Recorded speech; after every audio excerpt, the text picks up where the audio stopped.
तो टॉपिक का नाम क्या है? टॉपिक का नाम यही है कि आपने जो प्रोजेक्ट बनाया ना, जो डेटा कोड, वो कौन से वे से बनाया, यानी क्या यूज़ किया। SQL हेल्पर यूज़ किया, इंटरफेस लाइब्रेरी यूज़ किया, हमने बिल्कुल सिंपल ही वे यूज़ किया है।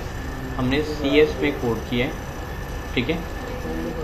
CS का नाम मतलब यानी कि ऐसी क्लास में काम किया, ठीक है।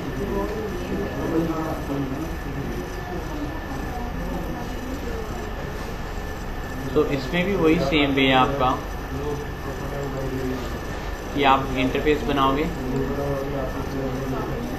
ठीक है। तो जैसे मेरे पास यहाँ पर आज टेबल बने ही हुए हैं मेरे पास कई, तो उन्हीं को यूज़ कर लेता हूँ।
बट हमारा बना हुआ ना यहाँ पर 36 सिटी का बनाया तो था।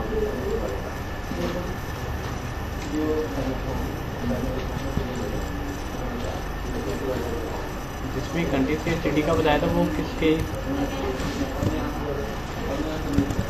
टेस्ट के अंदर।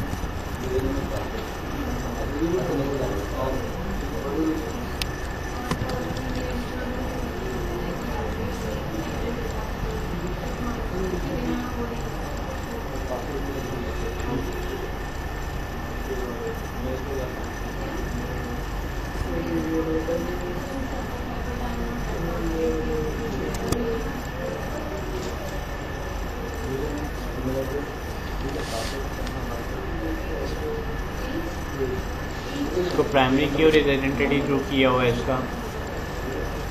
फॉरन के बताया ना आपको कैसे लगेगा, और बताया तो था होता क्या है, बताया तो कैसे लगेगा। फॉरन की भी बताया।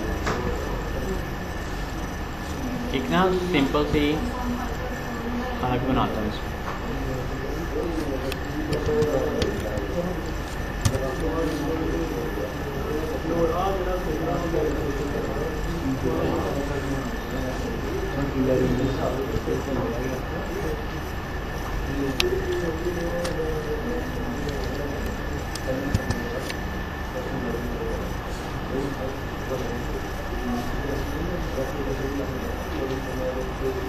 जो मेरे पास डिज़ाइन पहले बना हुआ है मैं डिज़ाइन वहीं से उठाऊंगा, ठीक है।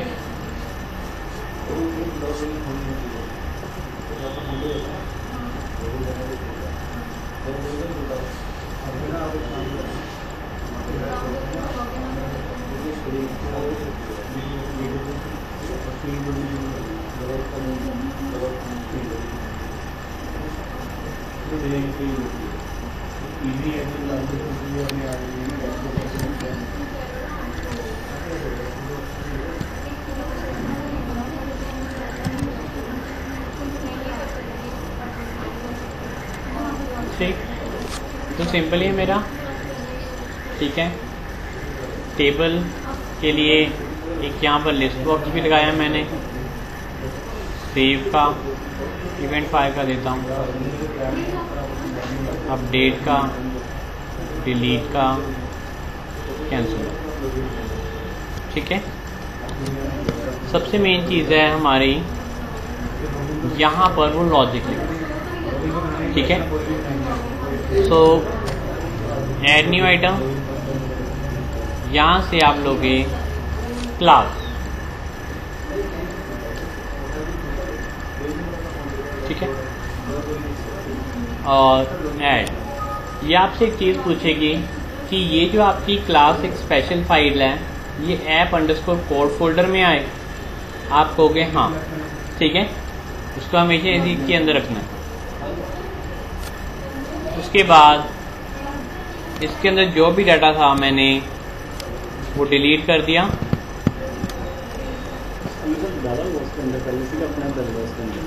ये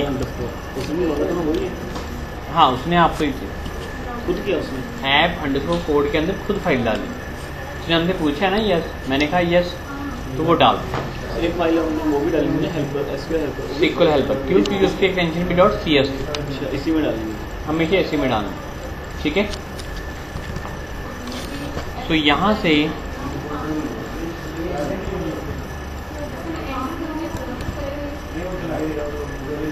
एक हमारे पास नेम स्पेस, अपना कोई भी नेम स्पेस बना लो, जैसे यहाँ पर NF गेटा कोड बना हुआ है, ठीक है, सिंपल। अब नेम स्पेस स्टार्ट हो तो बंद भी हुआ होगा कहीं ना कहीं, ठीक। तो इसके बाद बात आती है कनेक्शन की। कनेक्शन के लिए एक आप हमेशा ही अलग क्लास बनाते हो अपनी,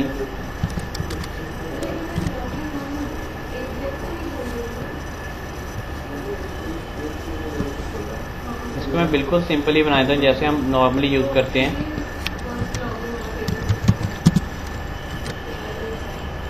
अब कनेक्शन का एरर इसका भी दे रहा है क्योंकि इसका नेम स्पेस हमने इंक्लूड नहीं किया। तो आप यहाँ पर हल्का सा माउस ओवर करोगे, यहाँ पर क्लिक करना, ठीक है। जैसे कई बार हमें होता है कि हमें क्लास का नाम पता है, नेम स्पेस का नाम नहीं पता, तो उस चीज़ के लिए ये आपको हेल्प मिली हुई है कि आप क्या चाहते हो, यूजिंग system.data.sql क्लाइंट ऊपर लिखा जाए या फिर जो SQL कनेक्शन है उसके साथ ही आगे लगा दिया जाए system.data.sql क्लाइंट। अगर आप नीचे वाला चूज करोगे तो ये पूरी लाइन यहाँ पर लिखी हुई आ जाएगी। अगर आप ये करोगे तो ये लाइन ऊपर ही रहेगी, नीचे वही क्लास का नाम रहेगा। मैं ऊपर ही लाइन चूज करूँगा, वो देखो कलर फर्क आ गया, ठीक है। स्पेलिंग तो सेम थे ना, क्योंकि जब आप क्लास के स्पेलिंग ठीक लिखोगे और उसका नेम स्पेस नहीं इंक्लूड करोगे, वो आपको हेल्प दे देगा कि आपने ये नेम स्पेस इंक्लूड नहीं किया, उसको इंक्लूड करो, क्योंकि उसके अंदर ये क्लास है। अगर स्पेलिंग गलत हो गई तब प्रॉब्लम आएगी, ठीक है। ये चीज क्लियर हुई। इसमें एक चीज देखो क्या लिखा है, वही तो है, सर्वर का नाम क्या है,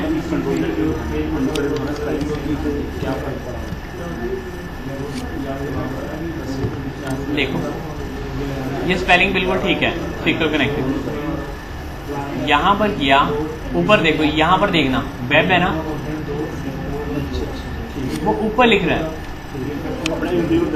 हाँ इंक्लूड। अगर मैं यूजिंग ना करूँ, मैं ये करता हूँ, ये देखो वो ऊपर नहीं कुछ लिखेगा, वो यहाँ पर लिख देगा पूरा ये लाइन। अब यहाँ पर फिर यहाँ पर मुझे दोबारा ये लाइन लिखनी पड़ेगी। तो इससे अच्छा मैं क्या चाहता हूँ कि वो यूजिंग सिस्टम को ही करे।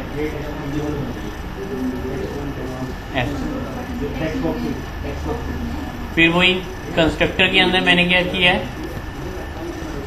सर्वर का नाम बताया है, डाटाबेस का नाम, यूजर आईडी और पासवर्ड, ठीक है। सो कनेक्शन क्लास मेरी बन गई। उसके बाद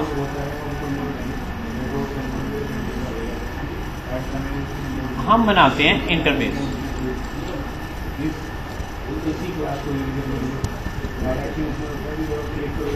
इंटरफेस ऐसे बनते हैं, जैसे मैंने स्टेट का लेना है, मैंने एक इंटरफेस बनाया, ठीक है, जिसके अंदर मैंने क्या किया, दो प्रॉपर्टी डिक्लेयर की हैं, गेट और सेट, ठीक है। डिफाइन तब होता है जब मैं ऐसे करूं, बट मैंने ऐसे नहीं, मैंने ऐसे किया, क्योंकि इंटरफेस के अंदर हमेशा ही आपकी डिक्लेरेशन होती है, ठीक है। ये चीज क्लियर हुई।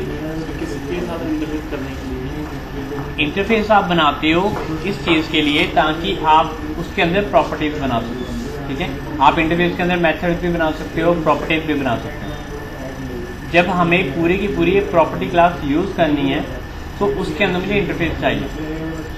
इस चीज़ के लिए मैंने इंटरफेस बनाया। इंटरफेस होता है कि आपका कॉन्ट्रैक्ट, ठीक है, यानी हाँ जो भी क्लास उसको इनहेरिट करेगी उसको उसकी हर एक बारे में बताना पड़ेगा, ठीक है।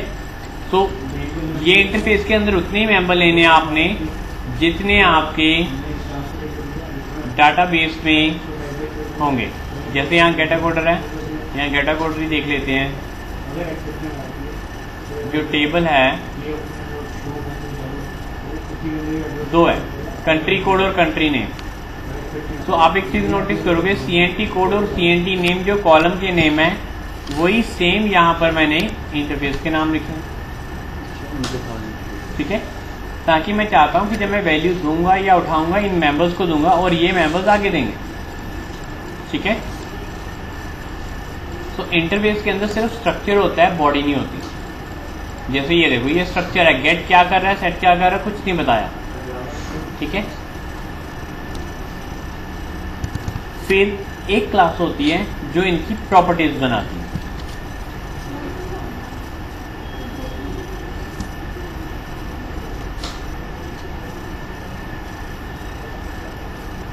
ये देखो इसने क्या किया,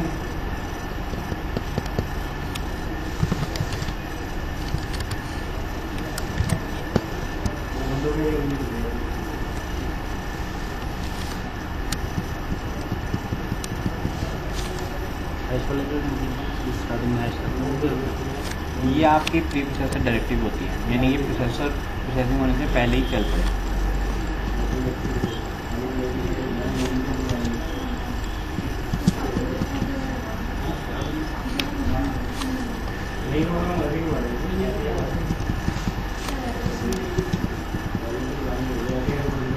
ये सेट और गेट दोनों को ही मैं डिफाइन कर रहा हूं। डिफाइन का मतलब सेट और गेट के साथ कर्ली ब्रेसेस, ठीक है। ये एक प्रॉपर्टी,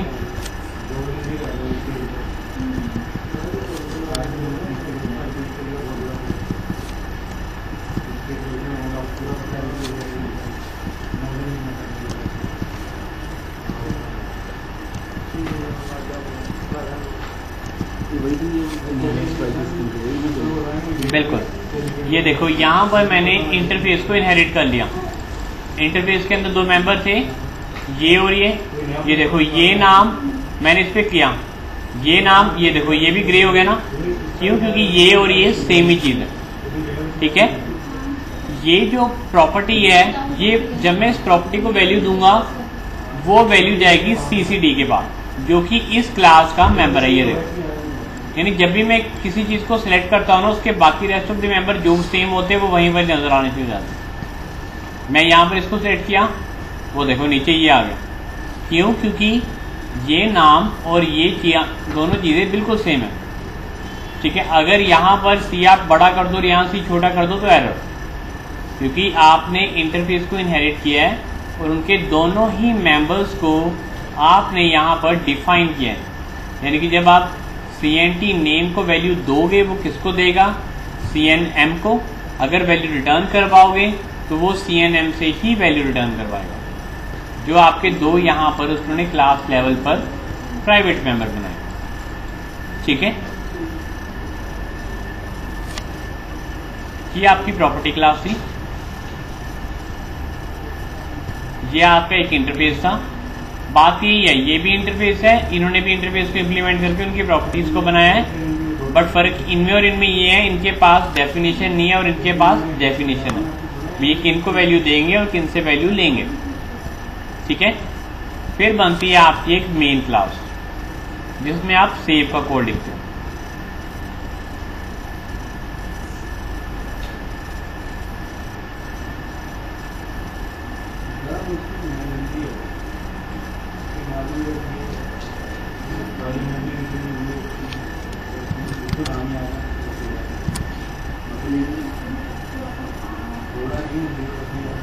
अब यहाँ पर आप रेड देख रहे हो, इट मीन इनके भी मैंने नेम स्पेस इंक्लूड नहीं किए, यहाँ पर जाओगे फिर दोबारा, ये देखो using system dot data,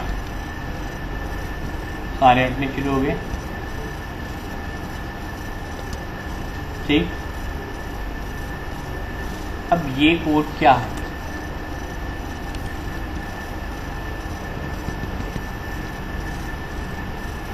class बनाई, क्लास ने कनेक्शन क्लास को इनहेरिट कर लिया, ठीक है। फिर वो चेक कर रहे हैं कनेक्शन का स्टेट।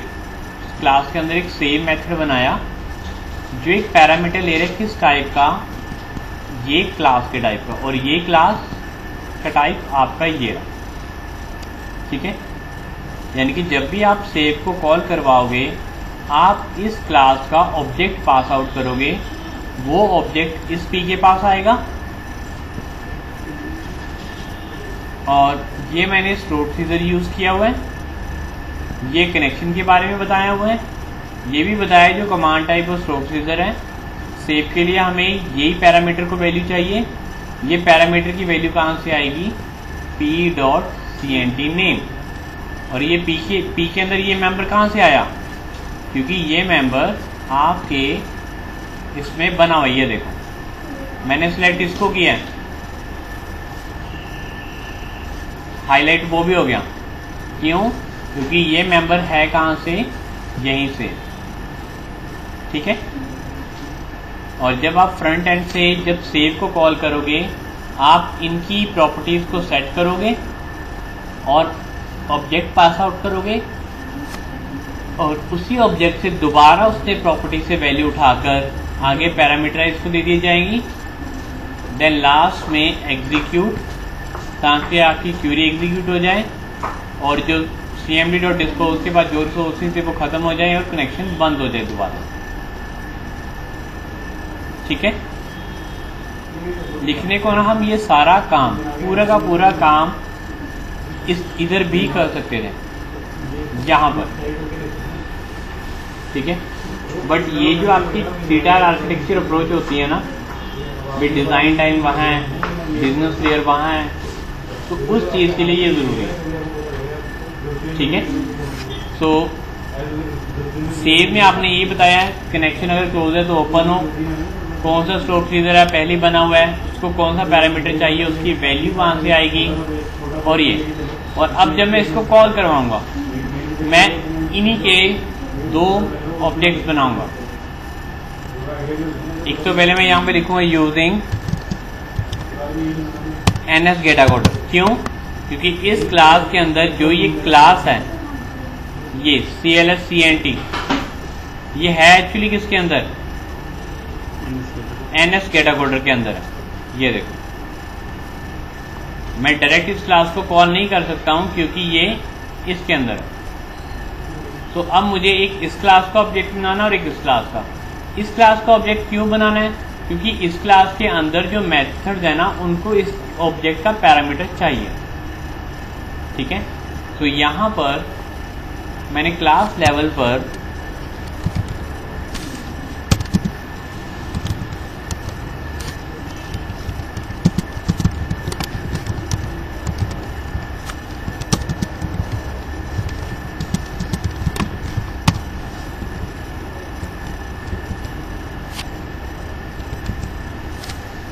दोनों क्लासेस के ऑब्जेक्ट बना लिए। पहले प्रॉपर्टी क्लास के मैं डाटा मेंबर को वैल्यू दूंगा।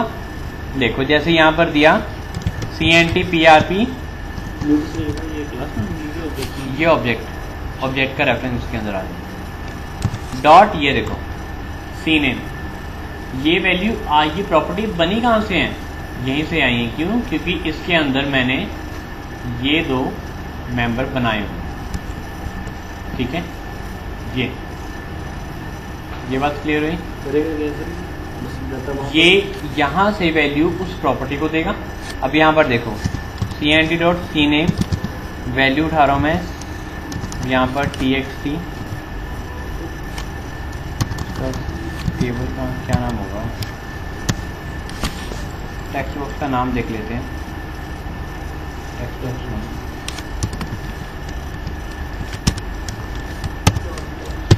देखो, मैं अपनी एप्लीकेशन रन करूंगा, मैं यहाँ लिखूंगा कंट्री का नाम, ठीक है। ये क्या कर रहा है? कंट्री का नाम उठाया, ठीक है, किसको दे दिया, CNT नेम, जो किसका मेंबर है, इसका मेंबर है, ठीक है, ये ठीक। फिर जब ये चीज़ हुई क्लियर, तो मैंने इस ऑब्जेक्ट के थ्रू इसके सेव के मेंबर को कॉल किया और मैंने क्या पास आउट कर दिया, CNT PR। अब मैंने CNT PRP भेजा, इसके अंदर ये जो पैरामीटर, इनको भी तो वैल्यू मिली है ना, मैंने दी है ना इनकी प्रॉपर्टी की वैल्यू, यानी कि इसके पास ये खाली नहीं होगा, इसके पास जो ये मेंबर है उसकी वैल्यू गई होगी जो भी मैंने टेक्स्ट बॉक्स 1 में दी है। हाँ, अब जैसे यहाँ पर मैंने इंडिया लिखा है, इसके क्या अंदर क्या इंडिया, वो एक पूरा का पूरे ऑब्जेक्ट का ही अंदर ही था, मैंने वो पूरा का पूरा ऑब्जेक्ट दे दिया, पूरा का पूरा ऑब्जेक्ट आपका चले जाएगा यहाँ पर, यहाँ पर सेव का रिकॉर्ड देखो, फिर इस पर आ जाएगा CNT PRP, ठीक है। अब जब CNT PRP उसके अंदर आ गया और फिर मैंने अगेन उस P डॉट नेम से उठा लूंगा वैल्यू, ठीक है। और जब उठाऊंगा तो इसके अंदर वही वैल्यू आई होगी जो मैंने यहां पर पास की होगी, क्योंकि जो इसके अंदर रेफरेंस है वही सेम रेफरेंस मैंने इसे दे दिया और इसने उसी के मेंबर को कॉल की और आगे पैरामीटर को पास कर दिया, और जब पैरामीटर को पास किया फिर एग्जीक्यूट हो जाएगा। ये तो हमारा सिर्फ नेम है, दोनों में दो क्लासेस के दोनों में दो। बिल्कुल, आपके पास यहाँ पर एक इम्पॉर्टेंट क्लास कौन सी है आपकी, एक ये और एक ये। हाँ, ऐसा हो सकता है कि मैं इंटरफेस ना बनाऊं, बिना इंटरफेस के यहाँ पर ही डायरेक्ट मेंबर बना दूं, ये पॉसिबिलिटी है। बट अगर मुझे कई बार डायरेक्ट ही यूज़ करना है मैंने इसी क्लास पे, तो इंटरफेस काम आ जाता है। हाँ, ये यूज़ किया हमने, जब आप इसको वैल्यू दे रहे हो ना फ्रंट एंड से, जब ये वैल्यू दी है आपने, आप जो ये कर रहे हो ना, आप अब ये देखो, आपने किया इसको कॉल, अब ये इसकी वैल्यू किसके पास थी, जब मैं वहां पर सेट करता हूं ना, ये चीज इस ऑब्जेक्ट में गई, वो पूरा का पूरा ऑब्जेक्ट इसके अंदर गया, यानी कि एक्चुअल में जब ये वैल्यू मैंने असाइन की थी इसको, तो जब मैंने रेफरेंस दिया तो इसके भी सेट को इसको वैल्यू मिल गई, और जब मैंने यहाँ पर ये किया गेट, और जब गेट किया तो उसने वैल्यू इधर से उठाई है, ठीक है, यहाँ से वो रिटर्न करवा रहा है। इसका क्या फायदा है? पूरी क्लास योग करते हैं। पता क्या, इन प्रॉपर्टीज का बेनिफिट ये होता है कि हर एक डाटा मेंबर के लिए ना आपकी हर एक प्रॉपर्टी बनती है। अगर पहले प्रॉपर्टी नहीं थी तो हमें क्या करना पड़ता था, कुछ ऐसा ही है। देखो, हमारे पास जब प्रॉपर्टी नहीं थी तो हम क्या किया करते थे, जैसे यूजिंग सिस्टम, मैं आपको कंसोल में बताता हूँ, क्लास ए। अब देखो यहाँ पर ना मेरे पास एक विड्थ है, ठीक, मुझे इसको वैल्यू देनी है, अलग अलग बनते हैं हमेशा, public wide set width and W, width W, ठीक है, ऐसे वैल्यू दी जाती है। उठाने के लिए क्या किया करता था, पब्लिक वाइड गेट विड्थ,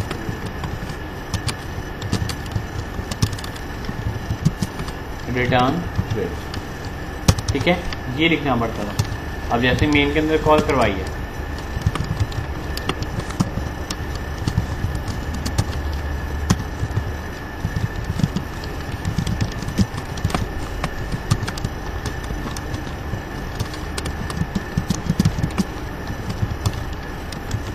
ए डॉट सेट विड्थ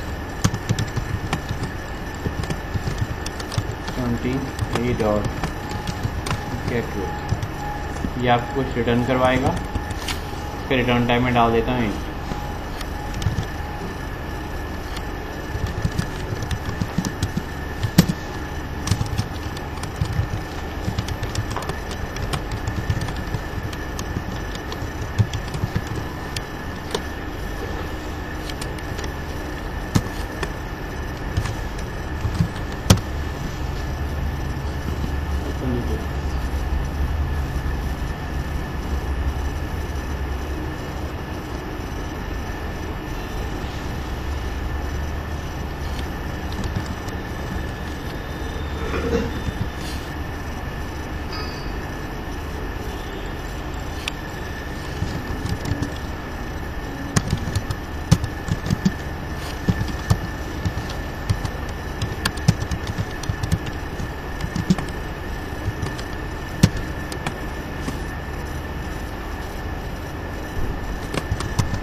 ठीक है।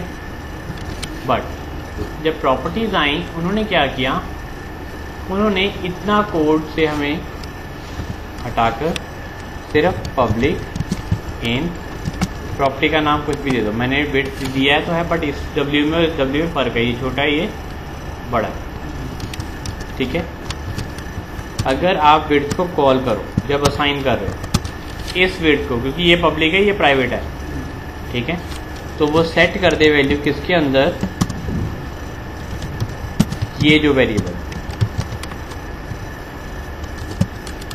और अगर गेट करो तो वो रिटर्न भी कहाँ से करवाए, वेट के अंदर। बस इतना सा काम करना, ठीक है। और फिर जब वैल्यू देनी है a dot set weight, a dot set weight की जगह हम सिर्फ डायरेक्टली आप लिख देंगे ए डॉट वेट।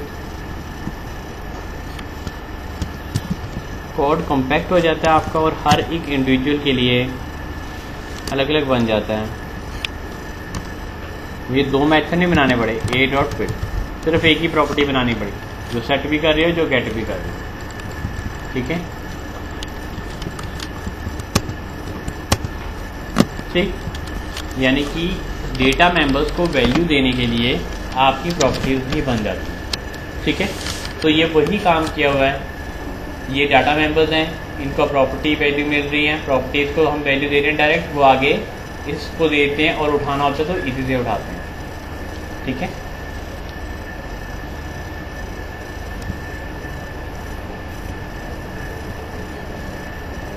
तो सेव के लिए ये काम किया हुआ है।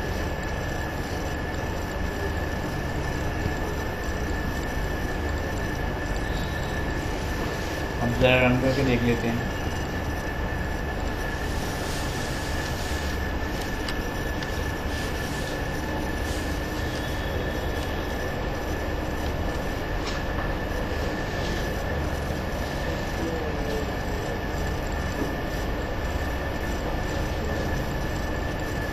इसका भी एक इवेंट आपको फायर करना है।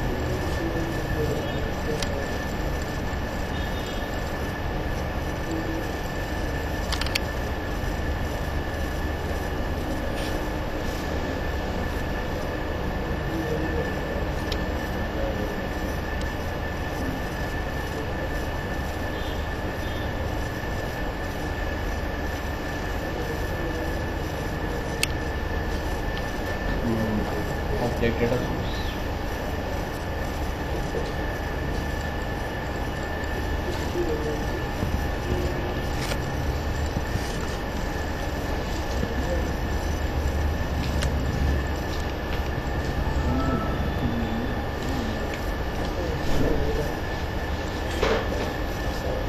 और आप कुछ भी जैसे लिख रहे हो, रिकॉर्ड सेव हो गया, आप यहाँ पे जाके नोटिस करो,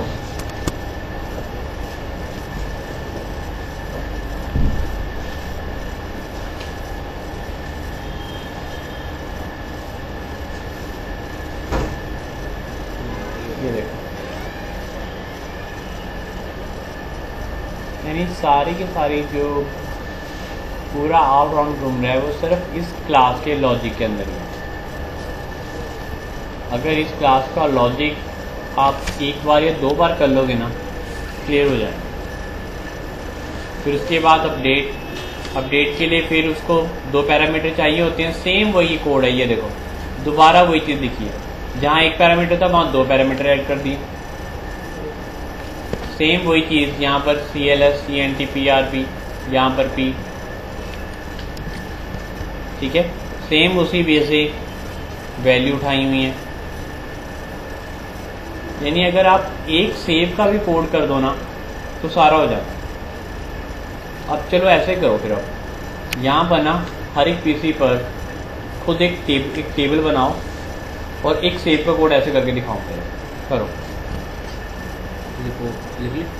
यही कोड मैं आपको बताता हूँ साथ। करो ज़रा, आप लैपटॉप पे करो, जिनके पास लैपटॉप है, कोई डेस्कटॉप पर करो, ये कोड तो पता चल जाए।